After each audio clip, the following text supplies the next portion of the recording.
Мы притворяемся-то? Что, мы не понимаем, что происходит? Идет полномасштабная Третья мировая война. А мы не наносим удары по территории НАТО, потому что говорим, нет, подождите, тогда НАТО влезет. Чем еще? Но теперь они влезают танками. Вот Польша же заявила. И не важно, сколько этих танков, там 14, там танковые роты. Не важно, сколько даст Англия. То есть для нас красная линия должна быть простая. Франция дала то, что они называют колесными танками. Наши эксперты говорят, ну какие это танки, это фигня. Неважно, это колесные танки. Франция. Польша приняла решение. Британия приняла решение. Поэтому любая военная цель на территории Франции, Польши и Британии мы должны официально объявить, являются для нас легитимными целями для нанесения ударов. Если мы знаем, что в городе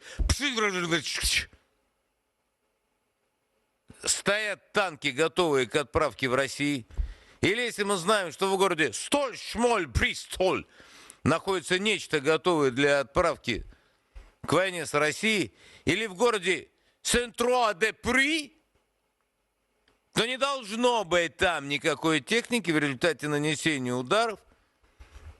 Но если надо, не ядерным, а если понадобится, то и тактическим ядерным. Или что, мы будем ждать, когда появятся сотни, тысячи танков на нашей территории? Зачем? Давайте втягиваться в войну постепенно, что ли? Теряя своих солдат и технику? Да долбануть на входе и все. So beyond stating the obvious that if Russia were to attack Poland, France, or the United Kingdom, it would certainly lead to the end of Russia as a country. The collective power of NATO is significantly greater than that of Russia, many orders of magnitude. The power of the United States alone is something on the level of 23-1 is the last statistic I read in the level of power. Now, I want to look at this from a different angle though, because what I'm starting to see is a very strong line coming out of their propaganda machine. Vladimir Solovoyev, who is in this video, is taking a very hard line, and it is a departure from the Kremlin's line. In fact, recently Vladimir Putin has taken more of a softer stance when it comes to dealing with NATO with regard to this war, but many of his propaganda arm, his underlings, etc., it's almost like they're starting to go a little bit rogue. They're getting a little bit more confident in their ability to counter the absolute Kremlin line. You don't see Sergei Shoigu saying things like this anymore. You don't see Putin himself saying things like this. They did in the initial stages, but they have certainly backed off. In fact, you don't really see a lot of Putin talking about the war these days. In reality, he's talking more about the economy of Russia and businesses. And the latest videos we saw was him discussing how to turn around their faltering economy under the weight of all these sanctions. Not necessarily speaking about the war in Ukraine or anger at NATO per se.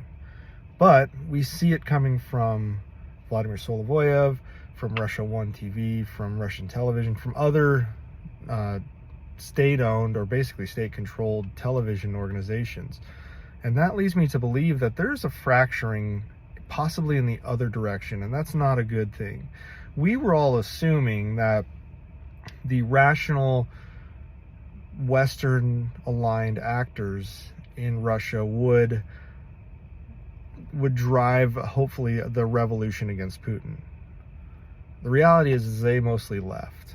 They saw what was happening, saw they might have been in a dangerous place, or at the very least in an uncomfortable place where they were probably going to lose their jobs, etc. So they left. They moved to Europe, they moved to South America, they moved to America, the United States, Canada. I mean, they fled Russia. What we would consider to be the rational actors have fled Russia. And now we are left with the crazies.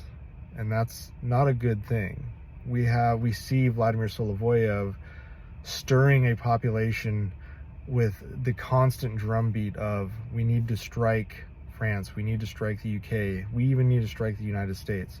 Vladimir Putin knows that is a 100% untenable course of action.